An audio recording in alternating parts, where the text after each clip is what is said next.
show. It's Thanksgiving week. It is Thanksgiving week. Lots to be thankful for. But lots to be sad about because it's just the two of us. I know, we're missing a couple of compadres. Rebecca is in Fort Lauderdale, and Kathleen had a previous engagement, so she couldn't make it, but she may step in. We're going to be hearing from Rebecca, though, in and out. She's going to drop in on our show. That's great. Yeah. That's great. Today we're going to talk about, our topic is, it's all about the stuffing. It's Thanksgiving week, and it's all about the stuffing, just meaning what's inside matters. We'll get to that. So we're talking about stuffing ourselves for Thanksgiving? Or? No. Okay. No. We'll get to it. Right. We'll get to it. What is our favorite Thanksgiving dish? Mm-hmm. I'm sure we all have one we cannot wait to get to. That's right. What's our favorite Thanksgiving memory? All these years. We've got plenty of years to look back on, unfortunately. And what is that one Christmas song that you cannot wait to start playing this time of year? Oh, yeah. Well, you got a word of the day? I do. And I mentioned this word last week, I think. My word of the day is gratitude. And it's just that time of year. During this time of year and this season, I start thinking about everything I'm grateful for.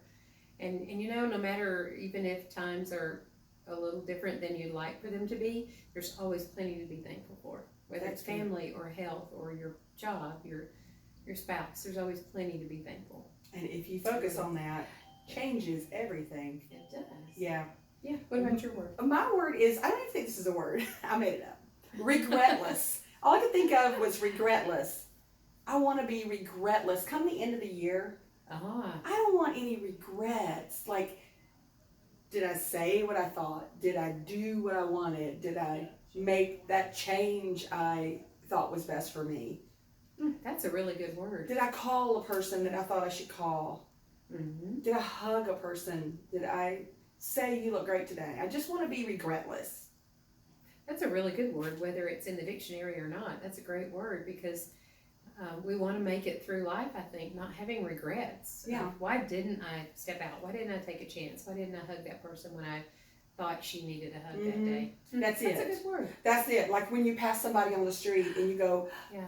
I should have given them that leftover sandwich or something. Mm-hmm. You know, make a U-turn. Just have no regrets. Don't go home with regrets. That's a good one. That's a really good word. I like it. Yeah, I like that word too.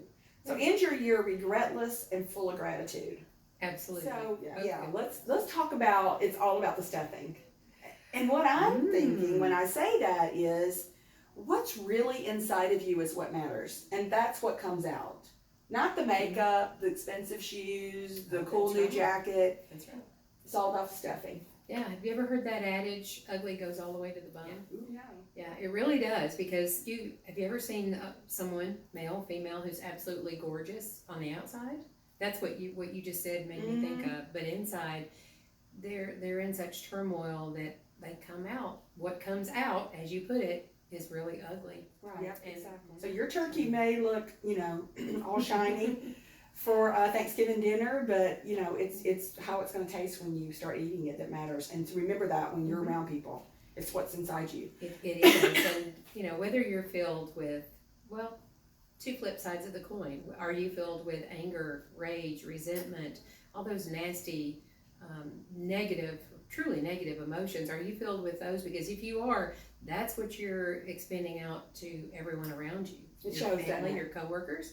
You can try to cover it up, but if that's what is churning and burning inside your body and in your heart and your mind, that's what you're sending out to the world. But on the flip side, if you are at peace and you're joyful within, that's what exudes out to everyone else. Right. You walk and talk what's your stuffing is. People pick up on it. The way you respond quickly to people, you can't hide it, you know? That's true. Yeah. So remember that. It's all about the stuffing. What you're putting, and people always say you are what you eat. That's true. Health-wise, you are what you eat. That's right. You are what you read. You are what you study. You are what you watch on TV. You are. All those you things. are. Garbage in, garbage out. So all So that, you pick. it's making up your stuffing. Yes, that's right. So just Do remember you that. have a favorite dish at Thanksgiving? I do. My favorite dish is it's probably not necessarily, I guess everybody has, does everybody have a mac and cheese dish? My grandmother made the best mac and cheese casserole. It wasn't for me, it wasn't the turkey.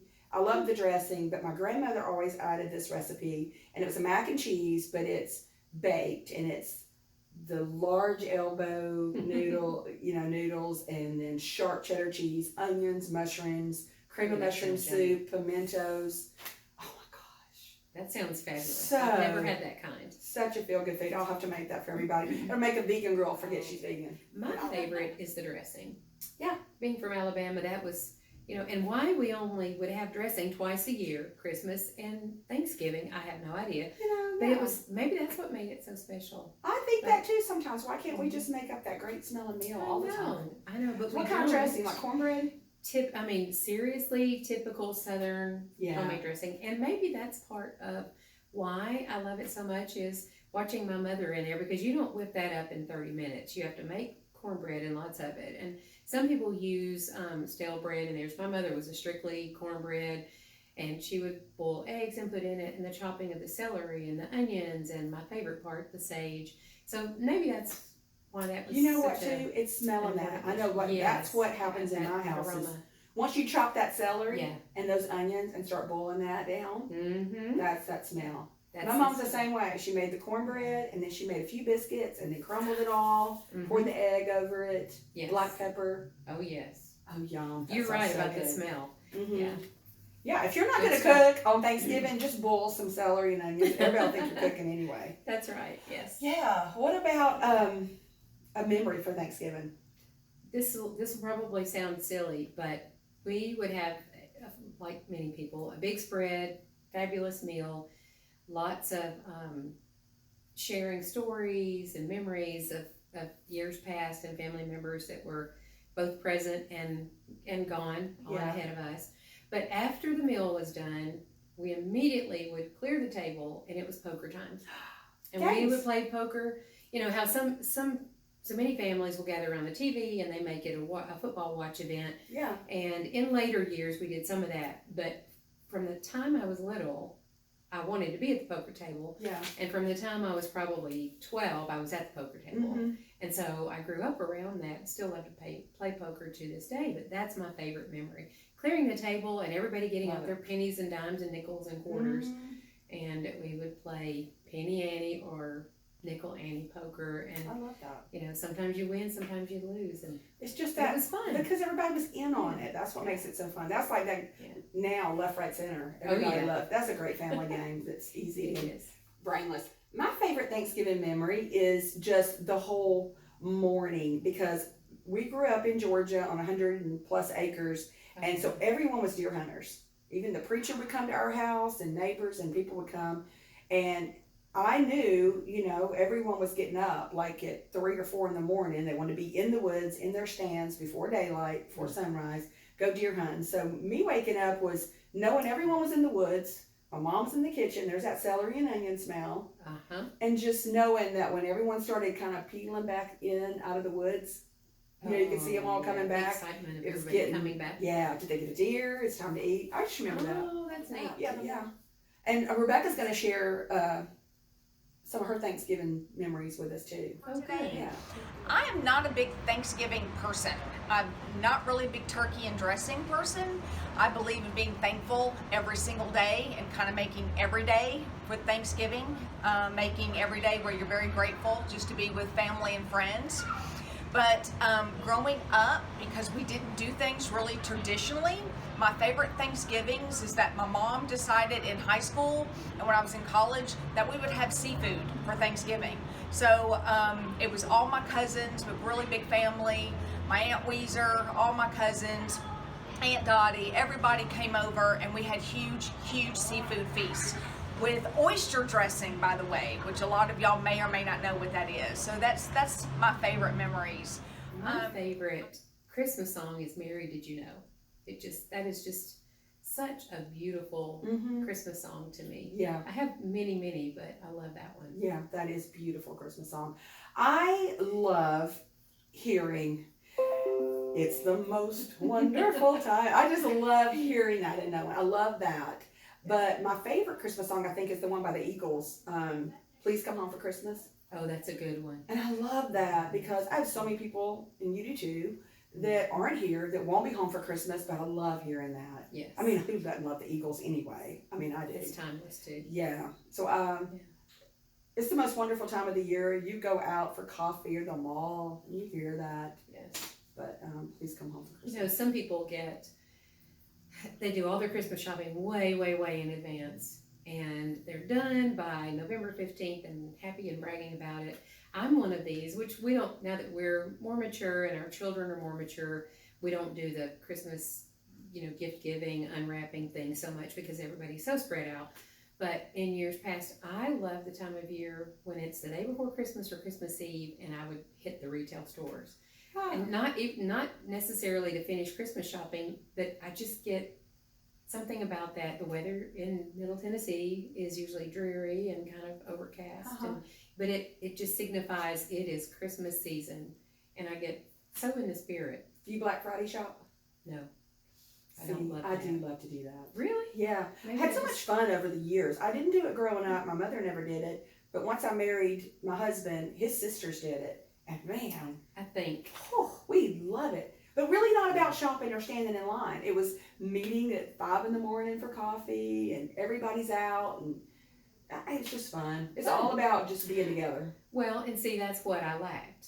It was never something I wanted to go do by myself. I never had sisters or anyone or close friends. Now, Trisha and I did it last year, and it was fun. It is fun. Yeah, when you have a girlfriend or sisters, it's a blast, because don't make it about standing in line. No. Don't make it about having to get the scooter or the board game or the Barbie doll. Make it about, let's go out and get the Christmas spirit. We might have to do that this year. Ooh, we should do a SOAR show. Christmas shopping. Look out town. Yeah, start out at Starbucks at 5 a.m. Yeah, exactly. Real quick, there's a cute little shop in town, and I ran in there today, and the lady happened to know Sheila. But let me see this you got behind you. Yes. We're going to actually give this away. I don't know if anyone knows what this is, but I didn't. So I was like, well, I thought, it was like a, shoot, what do you call it that goes across your table? Like a runner. A runner. And she said, no, it's a cooking scarf. You put it around you, and then while you're cooking, you've got your dish rag with you. That's adorable. You can pull pots out of the stove. That's adorable. So we're actually going to give that away. So if you guys want to make a comment that you would like to be in the drawing for the Eat and Be Merry, I think she called it a boa, a kitchen boa. It's called a kitchen boa. Kitchen boa. That's so if you'll make some comments about our kitchen boa for the show, we'll do a drawing and you might just win that. And the name of the store is Revintaged Lemon. Revintaged Lemon. And it's adorable. Right here. Off of right off Front Street. Yeah, right off Broad Street. Yeah. Real cute store. Great Lots store. of fun Yes. stuff in there. But okay, so Rebecca's going to tell us about her Christmas song, and she's going to give us a health tip. Fantastic. Yeah. I love Christmas. Now I start getting a real geek about Christmas. Favorite Christmas songs? My all-time favorite Christmas song is "Mary, Did You Know?" When Kenny Rogers and Winona sings that, I lose it every single time.